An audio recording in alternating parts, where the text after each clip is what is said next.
Bonjour chers auditeurs de l'ODJ Média, notre chroniqueur de l'ODJ, Salma Labtar, partage son avis et sa réflexion dans un article qu'il a intitulé « Ashura, une fête ancestrale entre tradition, joie et défis modernes », qu'on écoutera ensemble dans ce podcast. Notre journaliste commence par expliquer au début de son article. Attendu avec impatience par les enfants et les croyants, le 10e jour de Muharram, Ashura, revient en force. Pour les jeunes, c'est une journée de réjouissance avec de nouveaux jouets. Pour les fidèles, c'est un moment où la frontière entre spiritualité et magie semble s'atténuer à travers des pratiques spirituelles captivantes. Malgré ses connotations superstitieuses, Ashura conserve son attrait pour les Marocains et ravive les liens familiaux. De l'Indonésie à la Mauritanie, en passant par le Moyen-Orient, la célébration de l'Ashura revêt diverses formes tant dans le sunnisme que dans le chiisme, mais elle est toujours marquée par la joie.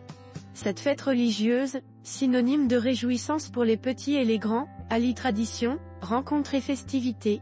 Elle constitue également une occasion de renforcer les liens familiaux et de s'acquitter de la zaka annuelle en soutien aux plus démunis. Notre chroniqueur met l'accent sur l'importance de ce point en disant. Une autre coutume d'Ashura consiste à acheter des fruits secs pour décorer les tables familiales. On y trouve également des produits plus élaborés comme les fruits secs enrobés et diverses friandises, tant marocaines qu'importées. Les parents marocains en profitent aussi pour offrir des jouets à leurs enfants. La célébration d'Ashura au Maroc mêle rituels religieux et traditions populaires. Souvent appelée la fête de l'enfance par excellence, Ashura tire son nom du chiffre 10, Ashara en arabe, et cette année elle tombe le mardi 16 juillet. Cependant, cette fête est entachée par des pratiques dangereuses. La tradition des pétards et des feux d'artifice vendus à cette occasion a déjà causé des drames dans plusieurs quartiers des grandes villes. Malgré les conséquences tragiques observées chaque année, où des enfants sont blessés, voire perdent la vie, ou causent des dommages à des voisins ou des passants innocents, cette coutume persiste. Les autorités ont du mal à contrôler le commerce illicite de ces pétards. Un exemple tragique de ces incidents est survenu à Mohamedia le 17 juillet 2023, lorsqu'un enfant de 13 ans est décédé après avoir été touché par un feu d'artifice. Un autre jeu, moins dangereux mais tout aussi perturbant, est le Zemzem, où les enfants aspergent d'eau leurs amis, leurs voisins et même les passants. En effet, un personnage très attendu par les enfants pendant Ashura est Baba Aïchour.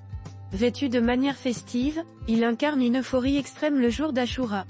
Issu d'une vieille légende populaire, il est considéré comme le Père Noël des Marocains, revenant chaque année pour reprendre ce qui lui appartient. Selon la tradition séculaire, la veille d'Ashura marque son apparition, ouvrant ainsi les festivités. Autour du feu de camp, il rassemble les enfants, leur raconte des histoires anciennes, leur offre des friandises et des cadeaux, et les invite à chanter pour lui.